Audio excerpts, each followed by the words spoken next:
दोस्तों, विकल्प मिलेंगे बहुत मार्ग भटकाने के लिए, विकल्प मिलेंगे बहुत मार्ग भटकाने के लिए, संकल्प एक ही काफी है मंजिल तक जाने के लिए। इसी के साथ मैं हूं दिनेश यादव और एक बार फिर से आपका स्वागत है आपके अपने YouTube चैनल स्पार्टेंस लर्निंग मीडिया पर। आज जो हम लोग डिस्कस करने वाले हैं वो थर्ड यूनिट को डिस्कस करेंगे। थर्ड यूनिट आज से स्टार्ट हो रही है, इलेक्ट्रोकेमिस्ट्री। तो बिना देरी किए हुए हम लोग हेडिंग डालेंगे इलेक्ट्रोकेमिस्ट्री। ठीक है, तो आप लोग हेडिंग डालें इलेक्ट्रोकेमिस्ट्री।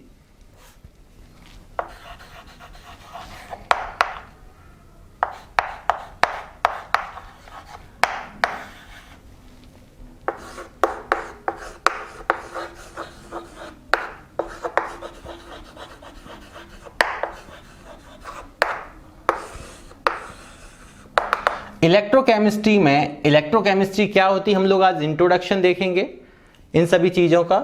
तो सबसे पहले बात करते हैं इलेक्ट्रोकेमिस्ट्री की।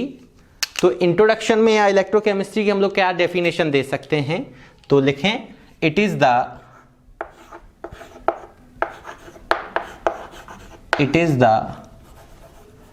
Branch of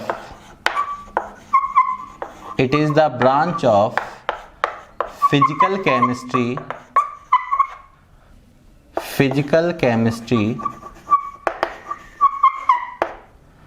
which deals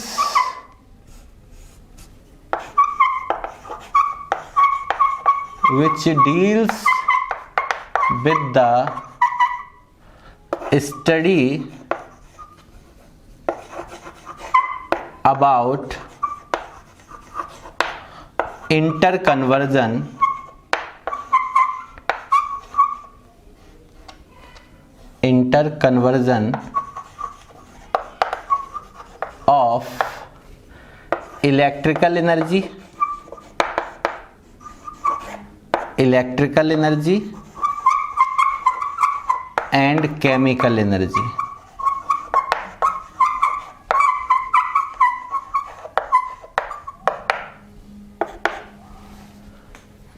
electrochemistry क्या होती है? It is the branch of physical chemistry which deals with the study about the interconversion of electrical energy and chemical energy. मतलब ये फिजिकल केमिस्ट्री की ऐसी ब्रांच होती है जिसमें हम लोग इलेक्ट्रिकल एनर्जी और केमिकल एनर्जी के इंटर कन्वर्जन के बारे में, how to convert electrical energy into the chemical energy and chemical energy convert into the electrical energy, इसकी स्टडी करते हैं।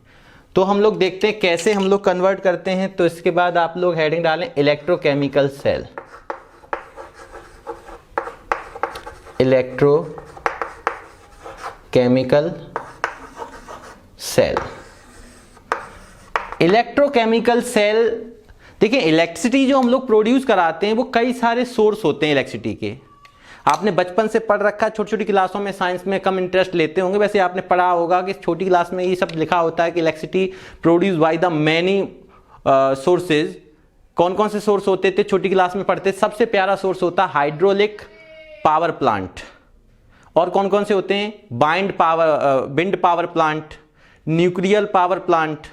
न्यूक्लियर पावर प्लांट के बाद हम लोग और क्या बोल सकते हैं? Thermal power plant. तो इन सभी से हम लोग क्या करते हैं? इलेक्ट्रिसिटी प्रोड्यूस कराया करते हैं। पर सबसे अच्छा जो सोर्स होता है वो होता है इलेक्ट्रोकेमिकल सेल। इलेक्ट्रोकेमिकल सेल जो है बहुत अच्छा सोर्स होता है इलेक्ट्रिसिटी प्रोड्यूस कराने का। तो इलेक्ट्रोकेमिकल सेल एक्चुअली क्या होता है इसके बारे में भी लिख लीजिए। It is a device that generates potential difference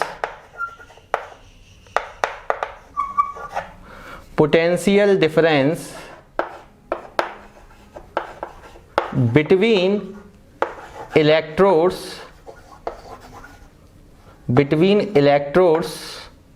by using chemical reaction।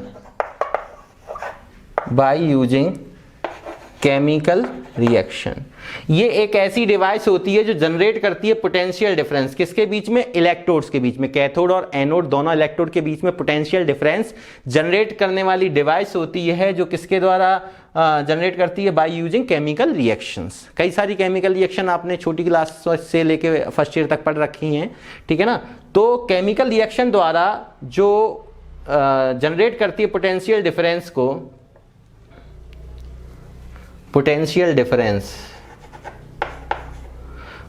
Difference जो जनरेट होता है, ऐसी डिवाइस जो पोटेंशियल डिफरेंस जनरेट करती है इलेक्ट्रोड्स के बीच में, वो किसके द्वारा, कुछ केमिकल रिएक्शंस के द्वारा, उन्हें क्या बोलते हैं, इलेक्ट्रोकेमिकल सेल।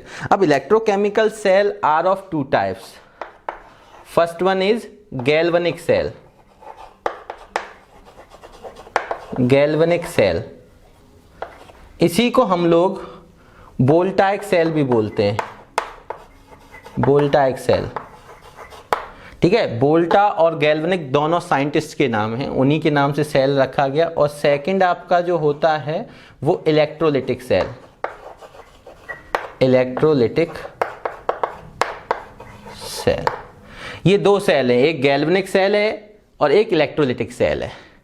तो हम दोनों की स्टडी करेंगे। अभी केवल हम इंट्रोडक्शन पढ़ रहे हैं, तो छोटी छोटी स्टडी कर रहे हैं कि क्या क्या ये होता है। इसको डिटेल में भी देखेंगे, पर छोटे छोटे पॉइंट्स को सबसे पहले हम लोग देखते हैं। सबसे पहले पढ़ेंगे galvanic cell.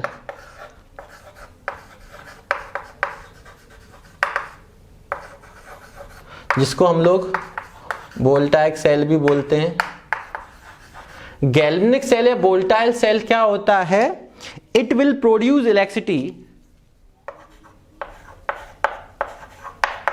it will produce electricity, it will produce electricity by using chemical reaction।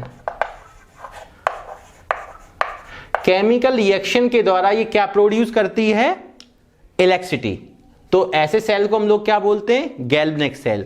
Galvanic cell का जो अपने 12th स्टैंडर्ड में सबसे अच्छा एग्जांपल जो है वो डैनियल सेल है, जिसको हम लोग ब्रीफ में पढ़ेंगे क्योंकि उसके बारे में हमें बोर्ड एग्जाम में पूछा जाता है। तो वहां पे हम लोग डायग्राम के साथ कंप्लीट पढ़ेंगे इसके क्या क्या मेन फैक्टर हैं। ठीक है, तो अभी तो हमने बताया गैल्वेनिक सेल, तो बोलोगे ऐसा सेल जिसके द्वारा क्या क्या करता है, ये सेल क्या करेगा, इलेक्ट्रिसिटी प्रोड्यूस करेगा। किसके द्वारा, by using chemical reaction. It will produce electricity by using chemical reaction.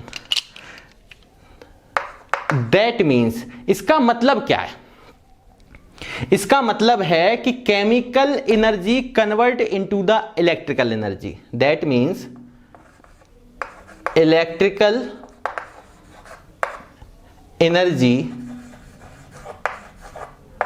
Convert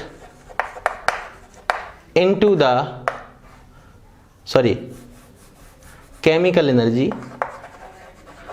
chemical energy convert into the electrical energy। मतलब in this cell chemical energy converted into the electrical energy की chemical reaction द्वारा हम लोग electricity produce कराएगा ये सेल। तो chemical reaction द्वारा इलेक्ट्रिसिटी प्रोड्यूस हो रही, दैट मीन्स केमिकल रिएक्शन से अगर हो रही तो केमिकल एनर्जी किस में कन्वर्ट होगी, इलेक्ट्रिकल एनर्जी में। इस चीज को आप समझ लीजिए कि यहां पे केमिकल एनर्जी किस में कन्वर्ट होती है, इलेक्ट्रिकल एनर्जी में। ठीक है ना। अब देखते हैं कि दूसरा हमारे पास क्या है, इलेक्ट्रोलिटिक सेल। क्या है, इलेक्ट्रोलिटिक सेल। तो इलेक्ट्रोलिटिक सेल क्या होता है वो समझ लें, यहां पे हेडिंग डालें।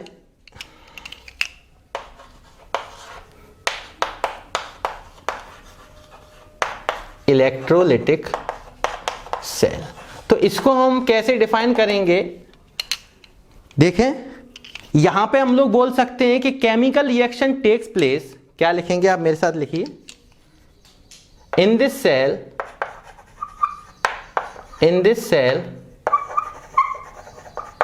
केमिकल रिएक्शन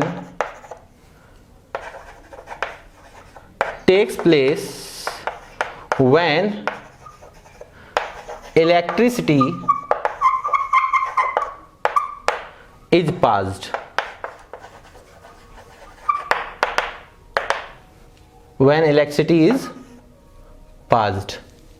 तो ध्यान रखना यहां पे उल्टा है, जब इलेक्ट्रिसिटी पास कराओगे तो केमिकल रिएक्शन पार्टिसिपेट करेगी, मतलब कोई भी केमिकल रिएक्शन तब तक नहीं होगी जब तक कि उसको इलेक्ट्रिसिटी प्रोवाइड नहीं कराओगे। यहां पे केमिकल रिएक्शन द्वारा इलेक्ट्रिसिटी प्रोड्यूस कराई जाती थी, जबकि यहां पे इलेक्ट्रिसिटी प्रोड्यूस होने के बाद केमिकल रिएक्शन पार्टिसिपेट कर रही है। तो यहां पे इसका रिवर्स हम बोल सकते हैं, that is in this cell क्या बोलेंगे, इलेक्ट्रिकल एनर्जी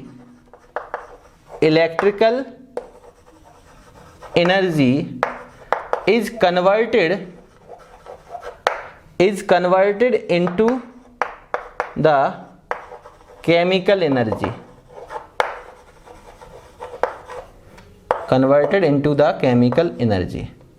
इस चीज को ध्यान देना, दोनों में अलग अलग बात कह रहा है। यहां पे केमिकल एनर्जी कन्वर्ट होती थी इलेक्ट्रिकल एनर्जी में, और यहां पे इलेक्ट्रिकल एनर्जी कन्वर्ट होती है केमिकल एनर्जी में। और इसको डिटेल में समझने के लिए हम लोग यहां पे ध्यान दे सकते हैं, कैसे वो समझे।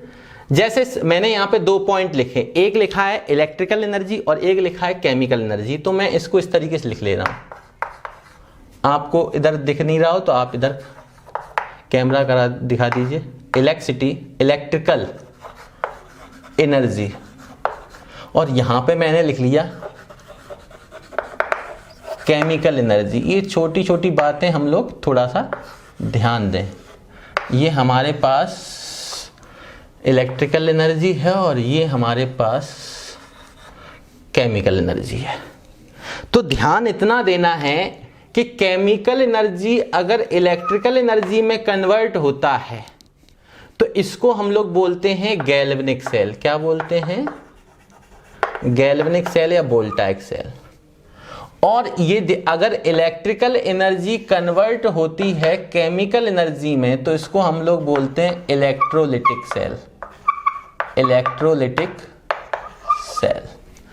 ध्यान और देने वाली बात ये है कि गैल्वेनिक सेल अगर इसमें कन्वर्ट हो रहा तो यहां पे Gibbs free energy change negative होता है। कैसा होगा, लेस देन 0। जबकि यहां पे डेल्टा जी कैसा होता है, ग्रेटर देन 0। क्या मतलब है, डेल्टा जी अगर लेस देन 0 है तो इसका मतलब है प्रोसेस इज स्पॉन्टेनियस प्रोसेस। और अगर डेल्टा जी अगर आपका ग्रेटर है तो इसका मतलब है non spontaneous process, non spontaneous process. तो यहां पे एक चीज ध्यान देना कि आप अभी मैंने बताया आपको कि अगर डेल्टा जी की वैल्यू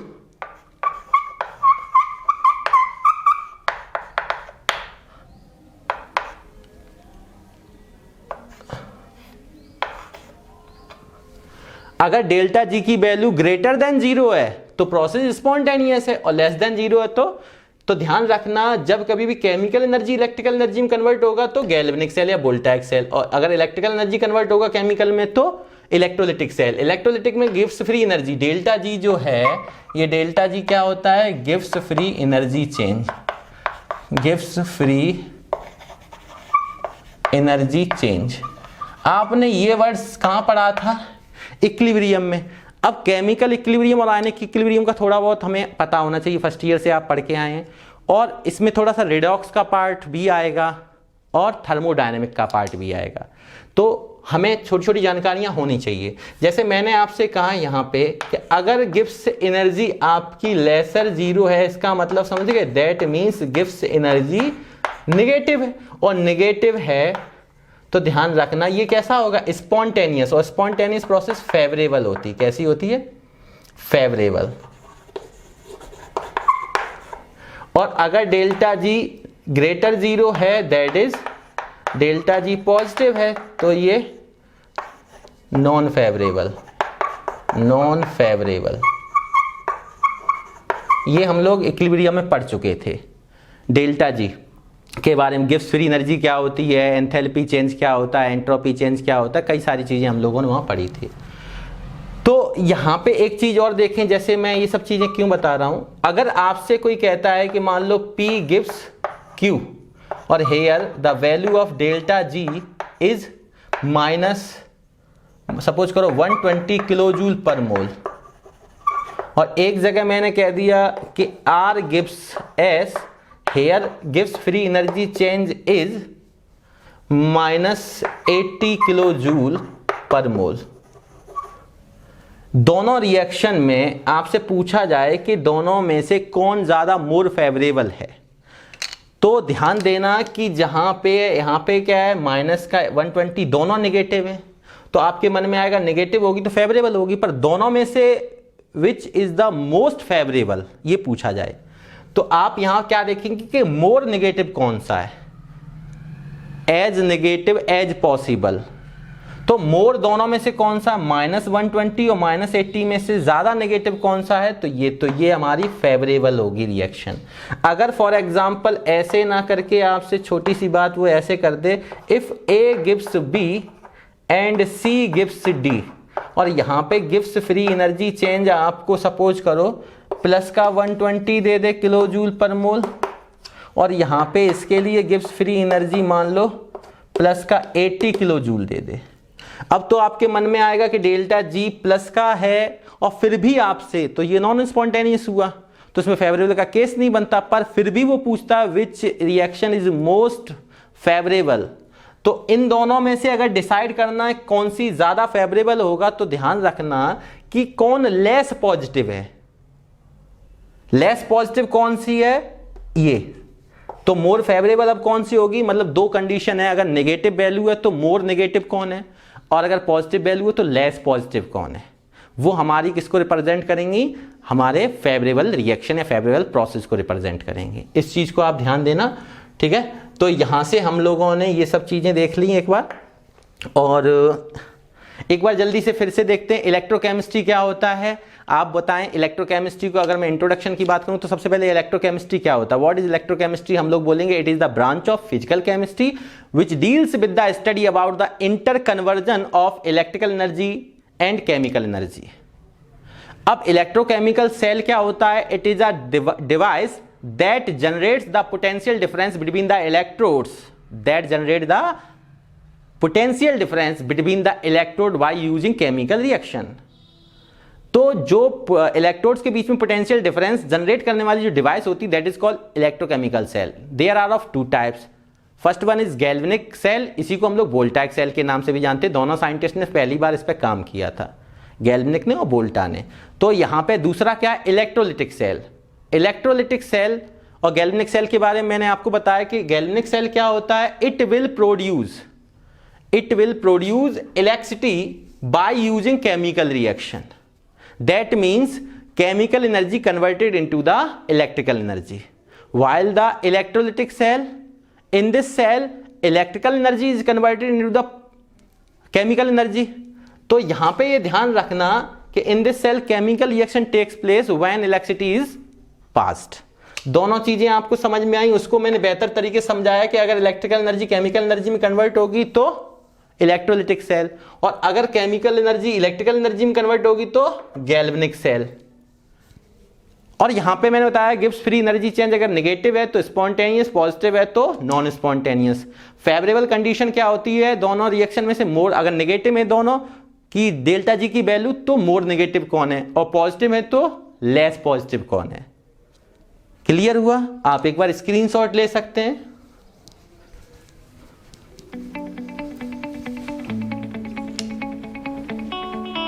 चलिए मैं रफ कर रहा हूं।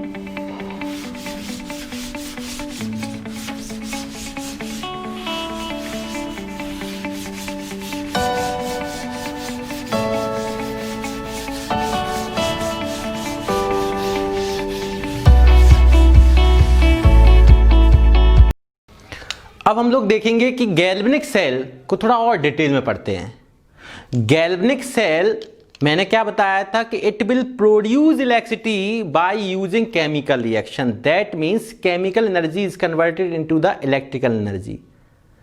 कैसे, क्योंकि गैल्वेनिक सेल के तीन इंपॉर्टेंट कंपोनेंट्स होते हैं जिनके बारे में हम सबसे पहले स्टडी करेंगे। गैल्वेनिक सेल के तीन इंपॉर्टेंट कंपोनेंट कौन कौन से होते हैं, oxidation half cell, reduction half cell and salt bridge.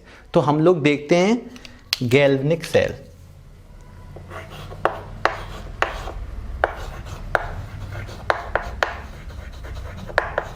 Galvanic cell, तो there are three important component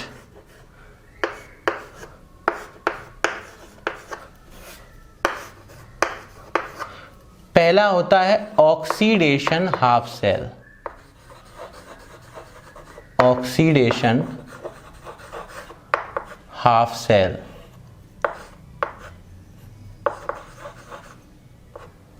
reduction half cell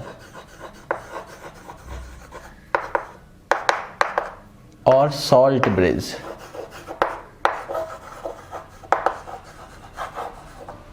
तो ये तीन इंपॉर्टेंट कंपोनेंट हैं जिसमें से सबसे पहले हम लोग स्टडी करेंगे ऑक्सीडेशन हाफ सेल।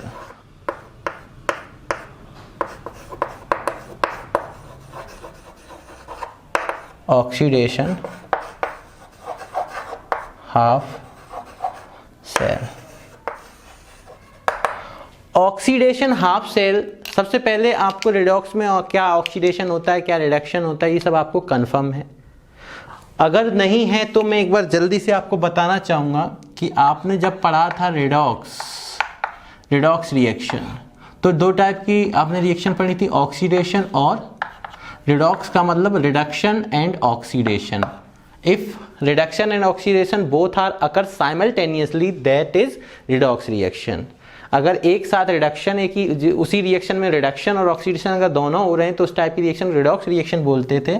तो रिडक्शन ऑक्सीडेशन में हमें रिडक्शन, ये चीज़ जनरल नॉलेज के लिए, मतलब छोटी मोटी चीज़ें जो हम लोग फर्स्ट ईयर में रिडॉक्स को पढ़ के आए हैं, पर थोड़ा सा क्या आपको यहाँ ध्यान है रिडक्शन ऑक्सीडेशन के बारे में। तो हम लोग जानते हैं जो ऑक्सीडेशन प्रोसेस होती है उसमें एडिशन किसका होता है, एडिशन ऑफ ऑक्सीजन एटम और मोर इलेक्ट्रोनेगेटिव एटम, ऑक्सीजन या मोर इलेक्ट्रोनेगेटिव एलिमेंट। अगर कहीं भी रिएक्शन में ऑक्सीजन ऐड हो रहा हो या मोर इलेक्ट्रोनेगेटिव एलिमेंट ऐड हो रहा हो तो this process is called oxidation. या मैं बोल दूं रिमूवल ऑफ हाइड्रोजन, या लेस रिमूवल हाइड्रोजन का हो या आपका किसका हो, इलेक्ट्रोपॉजिटिव। तो ध्यान रखना हाइड्रोजन अगर रिमूव हो रहा है और ऑक्सीजन ऐड हो रहा है, दोनों तरीके से हम बोल सकते हैं, एडिशन ऑफ ऑक्सीजन या रिमूवल ऑफ हाइड्रोजन, या addition of more electronegative element and removal of अब रिमूव कौन होगा, इलेक्ट्रोपॉजिटिव एलिमेंट, इलेक्ट्रोपॉजिटिव एलिमेंट। और हम किस तरीके से डिफाइन कर सकते थे, इसी तरीके से अगर इसका इधर बोल लें तो रिडक्शन क्या होता है, एडिशन ऑफ ऑक्सीजन की जगह क्या आ जाएगा, यहां पे एडिशन नहीं होता है, क्या होता है, removal of oxygen, removal of oxygen या मोर इलेक्ट्रोनेगेटिव एलिमेंट। और यहां पे एडिशन किसका होता है, एडिशन ऑफ हाइड्रोजन या इलेक्ट्रोपॉजिटिव एलिमेंट। ठीक है, और क्या बोल सकते हैं, यहां पे ध्यान रखना इलेक्ट्रॉन कैसे होते हैं, लॉस ऑफ इलेक्ट्रॉन। यहां पे लॉस क्या होता है, लॉस ऑफ इलेक्ट्रॉन्स, इलेक्ट्रॉन का लॉस होता है, यहां पे गेन ऑफ इलेक्ट्रॉन, यहां पे गेन ऑफ इलेक्ट्रॉन, यहां इलेक्ट्रॉन गेन होते हैं रिडक्शन प्रोसेस में। और सबसे अच्छा जो तरीका था उसमें क्या था, इंक्रीमेंट ऑफ ऑक्सीडेशन स्टेट, और यहां क्या होता है, डिक्रीमेंट ऑफ ऑक्सीडेशन स्टेट। ये चीज पता है, जैसे मैंने आपसे यहां पे बोला कि A से A2+ बना, प्लस का 2 इलेक्ट्रॉन, तो यहां पे आपने देखा ऑक्सीडेशन स्टेट में इंक्रीजमेंट हो रहा है, तो ये ऑक्सीडेशन है। और इसका रिवर्स मैंने लिखा A2+ प्लस का 2 इलेक्ट्रॉन गिव्स A, तो यहाँ पे 2+ से 0 ऑक्सीडेशन स्टेट में जा रहा है। ठीक है, फ्रीली स्टेट में ये है, नेटिव स्टेट में क्या लेते हैं, ऑक्सीडेशन स्टेट 0, तो यहाँ पे डिक्रीमेंट हो रहा है ऑक्सीडेशन स्टेट में, दैट इज कॉल्ड रिडक्शन। तो ये छोटी छोटी बातें हैं जो अपने को आनी चाहिए, ठीक है ना, ये चीजें अपने को पता होनी चाहिए। तो अब मैं बात कर रहा हूं ऑक्सीडेशन हाफ सेल की ओर। तो देखें ऑक्सीडेशन हाफ सेल में हम लोग क्या देखेंगे, सबसे पहले एक कंसीडर रिएक्शन कर लें, ऑक्सीडेशन कैसे, कि कोई मेटल है तो उसकी फेज क्या होगी, स्टेट सॉलिड, और मेटल से ये मेटल आयन में कन्वर्ट हो रहा, तो मेटल आयन मतलब आयन की फॉर्म में, तो एक्वस सॉल्यूशन बनाएगा। अब ये N+ चार्ज का मतलब क्या है कि मेटल के ऊपर +N, तो इसका मतलब है यहां से number of n electron metal ने डोनेट कर दिए हैं। अब मेटल अगर n number of electron donate करता है तो वो माइनस के n इलेक्ट्रॉन, चाहे तो आप इधर माइनस के n इलेक्ट्रॉन दिखा दो या वो माइनस के n इलेक्ट्रॉन इधर प्लस में n इलेक्ट्रॉन दिखा दो, तो यहाँ पे लॉस ऑफ इलेक्ट्रॉन हो रहा है, लॉस ऑफ इलेक्ट्रॉन। अब कुछ लोग ऐसे देख लेते हैं कि सर यहाँ तो प्लस लगा है तो लॉस कहाँ हो रहा है। ये चीज इधर देखिए रिएक्टेंट साइड जहां से रिएक्शन स्टार्ट हुई थी, टाइम 0 पे तो प्रोडक्ट होता ही नहीं, तो ये n इलेक्ट्रॉन कहां से निकले होंगे, इस मेटल से डोनेट किए होंगे मेटल ने, तभी तो ये क्या बनाया होगा, मेटल आयन। भाई मेटल क्या करता था, मेटल होता क्या है, ऐसा एलिमेंट जिसके पास टेंडेंसी होती है इलेक्ट्रॉन को डोनेट करने की, तो इसने इलेक्ट्रॉन को डोनेट करके मेटल आयन बना लिया। अब क्या होता है, मान लो ये कोई कंटेनर है, ये एक कंटेनर है, ध्यान देना थोड़ा सा, बहुत छोटी छोटी चीज़ें अभी आप सीख रहे हो और एक टाइम ऐसा आएगा कि काफ़ी सारी चीज़ें, क्योंकि इस चैप्टर को हमें केवल एकेडमिक स्तर से नहीं कॉम्पिटिटिव भी पढ़ते हुए चलना है, ठीक है ना। तो इसको एक एक चीज़ को समझे। अब मैंने क्या किया, इसमें एक्वा सोल्यूशन ले लिया मैंने, सपोज करो मैंने मेटल आयन का एक्वा सोल्यूशन ले लिया, यहाँ पे ये मैंने मेटल आयन का एक्वा सोल्यूशन लिया, ठीक है ना, और यहाँ पे मैंने एक मेटल रॉड को डिप कराया। किसको डिप कराया, मेटल रॉड को। तो यहाँ पे ये मेरे पास एक मेटल है, ठीक है ना, ये क्या है मेरे पास, मेटल है, और ये मेरे पास इसका एक्वा सॉल्यूशन है मेटल आयन का, ठीक। अब होगा क्या, ये मैंने कोई वायर की कनेक्टिविटी कर दी किसी से, ठीक है, दूसरे इलेक्ट्रोड से, तो यहाँ पे इलेक्ट्रॉन क्या करेंगे, यहाँ से इलेक्ट्रॉन का लॉस होगा, निकलना स्टार्ट होंगे, ये अपने इलेक्ट्रॉन डोनेट करेगा किसी दूसरे को, मोर रिएक्टिव मेटल को। तो जब यहाँ इलेक्ट्रॉन का लॉस होगा तो सिंपल चीज है, ये मेटल किस में कन्वर्ट होना स्टार्ट हो जाएगा, मेटल आयन में। भाई इलेक्ट्रॉन जैसे जैसे निकलेंगे वैसे वैसे ही मेटल आयन में कन्वर्ट होना स्टार्ट कर देगा। तो इसका मतलब क्या है कि दोनों की मेटल आयन, मेटल की और मेटल आयन दोनों की सरफेस में क्या है, चार्ज डिफरेंस है, और दोनों के सरफेस के चार्ज डिफरेंस की वजह से दोनों मेटल रॉड और एक्वा सॉल्यूशन दोनों सरफेस के चार्ज डिफरेंस की वजह से यहाँ पे पोटेंशियल डेवलप्ड होता है, जिसको हम लोग ऑक्सीडेशन पोटेंशियल बोलते हैं। तो हम लोग यहाँ पे लिख सकते हैं, क्या लिख सकते हैं कि here potential is developed, here potential is developed due to charge difference, due to charge difference. This potential is known as oxidation potential, oxidation potential. Oxidation potential को हम लोग OP से रिप्रेजेंट कर ले रहे हैं, किससे, OP से। अब अगर इसके सेल का रिप्रेजेंटेशन होगा, OP बोल दो या E से भी रिप्रेजेंट करते हैं, सेल्स पोटेंशियल को हम लोग E से भी रिप्रेजेंट करते हैं। अब यहाँ पे एक्चुअल में क्या है कि इसको अगर मैं रिप्रेजेंट करना चाहूँ तो इसको कैसे करूँगा, E metal to metal ion, ये एक्वस स्टेट में है, ये सॉलिड स्टेट में। ध्यान रखना ऑक्सीडेशन हो रहा है तो metal to metal ion, charge का इंक्रीमेंट, और ये जो हमने पार्टीशन कर दिया, सेपरेट आउट किया है इस साइन से, तो इसका मतलब ये कब लगाते हैं, जब दोनों की स्टेट कैसी होती, डिफर। अगर दोनों की स्टेट सेम होती, दोनों गैसियस होते, दोनों सॉलिड होते, दोनों एक्वस होते, दोनों लिक्विड होते, तो यहाँ कॉमा से हम लोग रिप्रेजेंट करते हैं। तो ये हमारा रिप्रेजेंटेशन किसका है, ऑक्सीडेशन पोटेंशियल का। This is oxidation potential. इस चीज को आप लोग ध्यान में रखिएगा। ऑक्सीडेशन पोटेंशियल क्या होता है, potential is developed due to the charge difference. अब बात आई कि एट स्टैंडर्ड स्टेट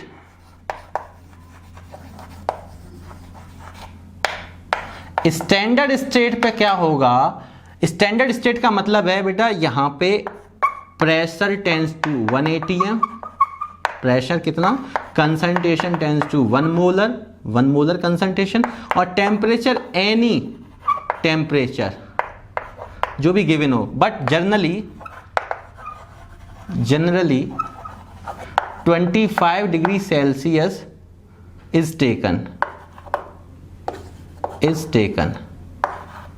तो अगर ये कंडीशन अप्लाई कर दें, अगर नॉर्मल कंडीशन पे जनरली हम देखेंगे तो potential is developed due to the charge difference is called oxidation potential, but potential is developed due to the charge difference at standard state. At standard state का मतलब है at a 1 atmospheric pressure and 1 molar concentration and 25 degree Celsius temperature. अगर इस condition के दौरान potential developed होता है charge difference की वजह से, तो ड्यू टू एबव कंडीशन, या हम बोल सकता हूं at standard state if the potential is developed due to the charge difference then it is called oxidation potential. अब क्या हो जाएगा, इस कंडीशन पे oxidation potential converted into the standard oxidation potential. At standard state oxidation potential is converted into the standard oxidation potential. और standard oxidation potential को हम लोग कैसे रिप्रेजेंट करते हैं, ई नॉट से। नॉट अगर कहीं दिख जाए नॉट, तो इस नॉट का मतलब जो होता है वो स्टैंडर्ड स्टेट से होता है। किससे होता है, स्टैंडर्ड, जहां भी आप नॉट देखें, ठीक है। तो यहां पे ई नॉट किसको भाई पोटेंशियल को रिप्रेजेंट कर रहा है, तो यहां पे ऑक्सीडेशन पोटेंशियल है पर नॉट लग गया तो ये स्टैंडर्ड ऑक्सीडेशन पोटेंशियल। इसका मतलब है कि oxidation potential is developed due to the charge difference at a standard condition. इस गिवन कंडीशन के दौरान अगर पोटेंशियल डेवलप्ड होता है तो ये स्टैंडर्ड इलेक्ट्रिक पोटेंशियल। अब इसको रिप्रेजेंट करेंगे तो मेटल सॉलिड फेज में था, ये एक्वस स्टेट में था, तो पार्टीशन हमने लगाया, ठीक है, सेपरेट आउट किया। और अब इसका ये क्या हो जाएगा मेरा एसओपी। एसओपी का मतलब है स्टैंडर्ड ऑक्सीडेशन पोटेंशियल। ये सेल रिप्रेजेंटेशन कैसे होता है वो भी हम आपको पॉइंट लिखाएंगे, छोटी छोटी बातें ये सभी पढ़ाएंगे कि सेल रिप्रेजेंटेशन कैसे हम लोग इसको ऐसे ही रिप्रेजेंट करते हैं, ठीक है ना। फिलहाल हमने ये बताया कि ऑक्सीडेशन पोटेंशियल क्या होता है और स्टैंडर्ड ऑक्सीडेशन पोटेंशियल क्या होता है। तो यहाँ पे केवल इस कंटेनर में ऑक्सीडेशन हो रहा है तो जिसको हम लोग ऑक्सीडेशन हाफ सेल बोलते हैं, क्योंकि अगर ऑक्सीडेशन रिडक्शन दोनों ऑक्सीडेशन हाफ सेल और रिडक्शन हाफ सेल दोनों कंप्लीटली क्या बनाती है कि रिडॉक्स प्रोसेस, मतलब रिडॉक्स रिएक्शन। तो ऑक्सीडेशन हाफ सेल में हमने देखा कि मेटल से मेटल आयन बनाया तो उसने एन इलेक्ट्रॉन का लॉस किया, और लॉस जब रिएक्शन में इलेक्ट्रॉन का लॉस होता है तो ये ऑक्सीडेशन को रिप्रेजेंट करता है। यहाँ पे मेटल रॉड ली, यहाँ पे एक्वा सोल्यूशन लिया, जिसका मेटल लिया उसी का हमने एक्वा सोल्यूशन लिया। तो यहाँ से जैसे जैसे ये वायर के थ्रू इलेक्ट्रॉन का लॉस करेगा, किसी मोर रिएक्टिव मेटल को गिवन देगा, क्योंकि मेटल की टेंडेंसी होती है इलेक्ट्रॉन को डोनेट करने की। तो मेटल जैसे इलेक्ट्रॉन निकलेंगे वैसे ये एक्वा सोल्यूशन में कन्वर्ट होता जाएगा, तो इनमें चार्ज का डिफरेंस आएगा और उस चार्ज के डिफरेंस की वजह से यहाँ पोटेंशियल डेवलप्ड होगा, जिसको हम लोग ऑक्सीडेशन पोटेंशियल बोलते हैं। और यही ऑक्सीडेशन पोटेंशियल स्टैंडर्ड कंडीशन पे, इस कंडीशन पे ये स्टैंडर्ड ऑक्सीडेशन पोटेंशियल कहलाता है। इस ऑक्सीडेशन पोटेंशियल को हम लोग ऐसे भी रिप्रेजेंट करके दिखाते हैं और स्टैंडर्ड ऑक्सीडेशन पोटेंशियल में यहाँ पे नॉट यूज कर लेते हैं, ठीक है। तो एक बार आप स्क्रीनशॉट ले लें।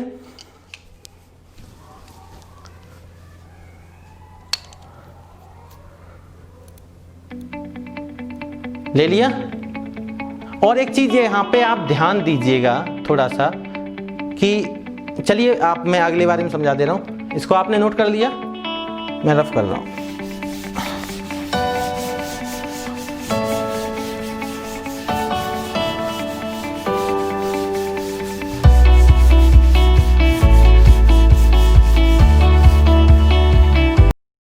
अब हम लोग देखेंगे सेकंड फैक्टर या सेकंड कंपोनेंट क्या था हमारे पास।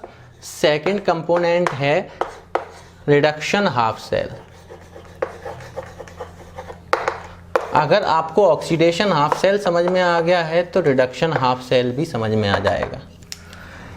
कैसे कि रिडक्शन हाफ सेल की मैं बात करूं तो ऑक्सीडेशन रिडक्शन की हमने जल्दी से डेफिनेशन भी देख ली, कितने तरीके से हम ऑक्सीडेशन रिडक्शन को पहचान सकते हैं, आइडेंटिफाई कर सकते हैं। तो ऑक्सीडेशन में हमने मेटल से मेटल आयन लिया था, यहाँ पे कंसीडर रिवर्स करना पड़ेगा कि मेटल आयन एक्वस अभी चार्ज होगा एक्वस स्टेट में, और ये क्या देता है मेटल।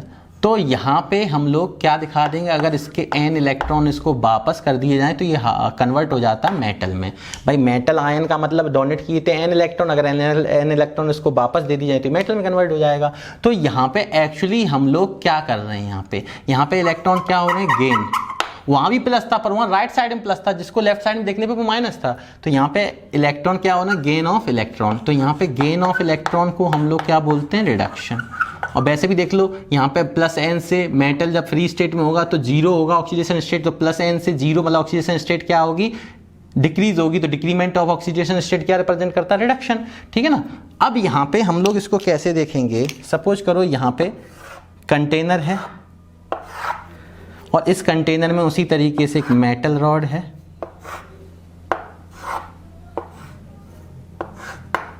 यहाँ पे ये मेटल है, यहाँ पे मैंने इसका सॉल्टी सॉल्यूशन या एक्वा सॉल्यूशन ले लिया मेटल आयन का।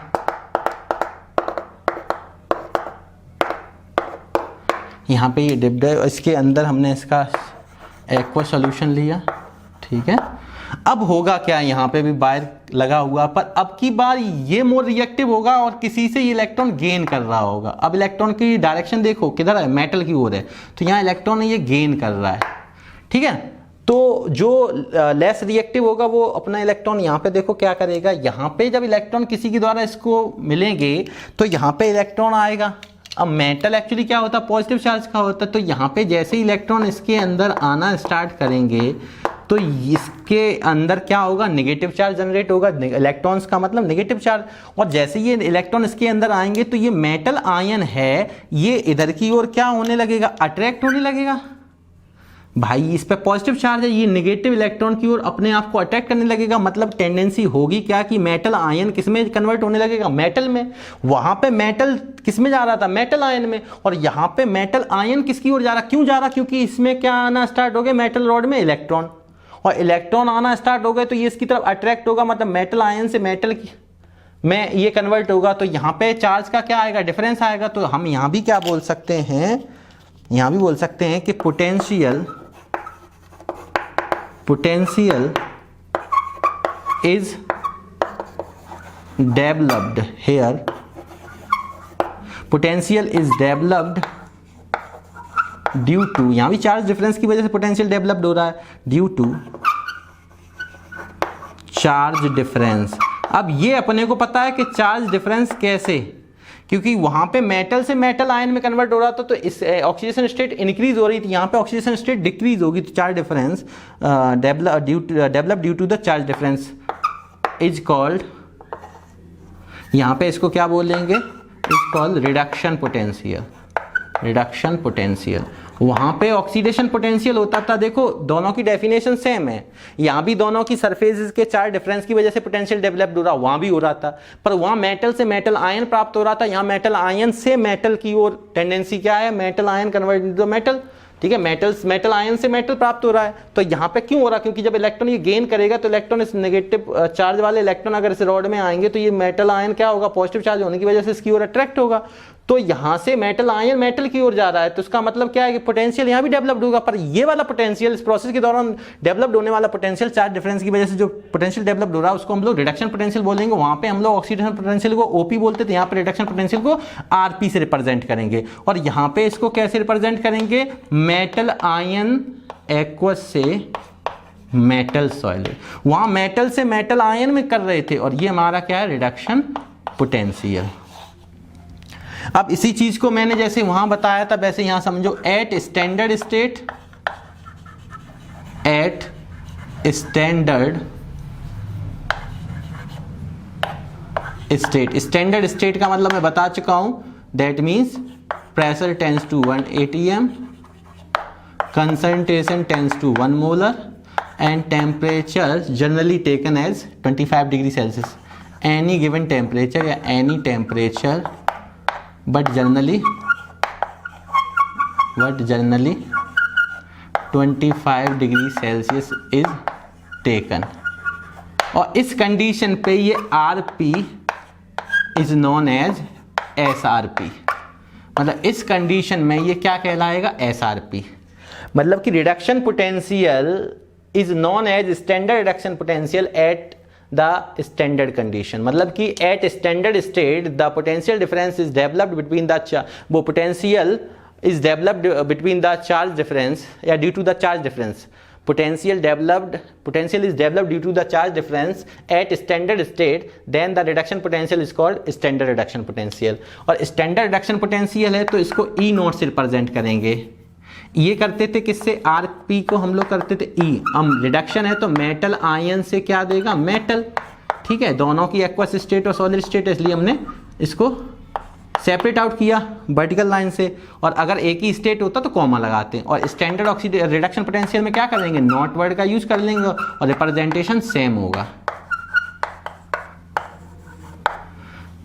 दोनों में चीजें सेम रिप्रेजेंटेशन है, केवल नोट का अंतर आता है। तो स्टैंडर्ड ऑक्सीडेशन स्टेट भी हो गई, स्टैंडर्ड रिडक्शन पोटेंशियल भी। आपने रिडक्शन हाफ सेल में हम लोगों ने क्या किया कि यहाँ पे देखा रिडक्शन कैसे हो रहा, क्योंकि ऑक्सीडेशन स्टेट क्या हो रही, decrement in oxidation state. Here the potential is developed due to the charge difference is called reduction potential. And reduction potential में हम लोग ऐसे ही बोल सकते हैं कि if the charge is potential is developed due to the charge difference at a standard state, that is pressure at 1 atm, temperature 25 degree Celsius and concentration 1 molar, then the reduction potential is known as standard reduction potential, and the representation of a standard reduction potential is this।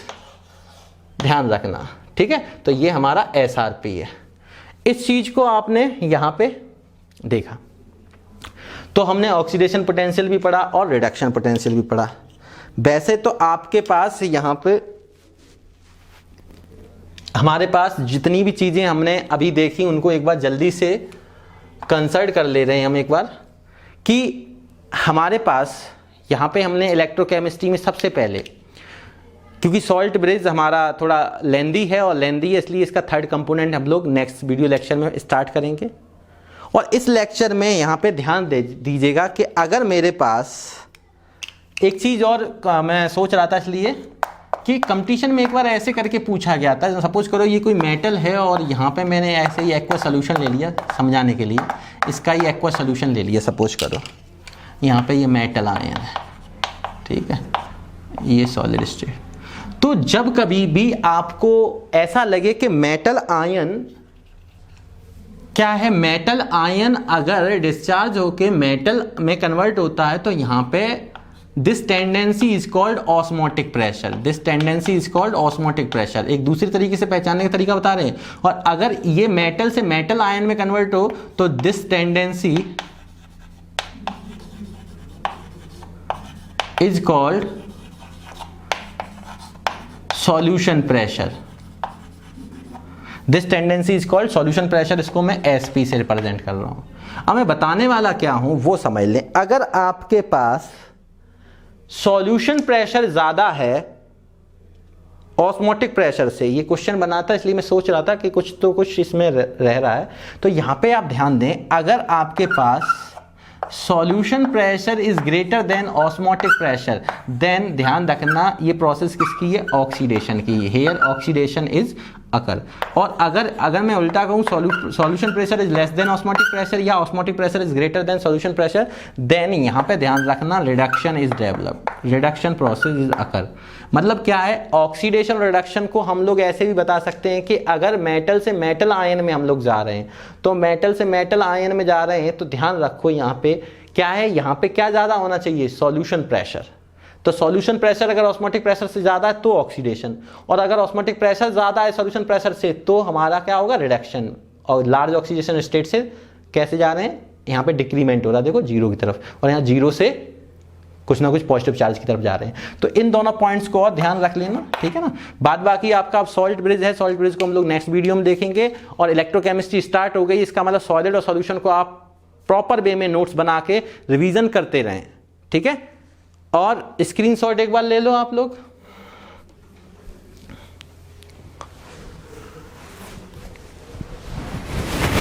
चलिए screenshot आपने ले लिया तो it's enough for today. और हम लोग अब क्या करेंगे, अपने नेक्स्ट वीडियो लेक्चर में कहाँ से स्टार्ट करने वाले हैं, सॉल्ट ब्रिज से। और सॉल्ट ब्रिज के साथ साथ फिर हम इसमें और डिटेल भी देखेंगे कि एक्चुअली जो गैल्वेनिक सेल है उसका एक एग्जांपल बहुत प्यारा बनता है, डैनियल सेल, जो अपने सिलेबस में है। तो डैनियल सेल जब पढ़ाएंगे तो उसके तीनों कंपोनेंट हम लोग पढ़ चुके होंगे, तो उसको समझने में और मजा आएगा। मतलब हम बहुत बारीकी से पढ़ रहे हैं, बहुत बेसिक चीज़ें पढ़ रहे हैं, जिन चीज़ों को डायरेक्ट आप लर्न करेंगे तो आपसे क्वेश्चन केवल बोर्ड एग्जाम के बनने वाले हैं। और अगर आप समझ के चलेंगे तो आप कोई भी क्वेश्चन करेंगे इलेक्ट्रोकेमिस्ट्री का, किसी भी कंपटीशन का, तो आप उसको आराम से कर सकते हैं, ठीक है। तो यही उम्मीद है कि आप घर पे सुरक्षित रहें और हंसते मुस्कुराते रहें, पर पढ़ाई जरूर करते रहें मन से। इसी के साथ जय हिंद, जय भारत, थैंक यू।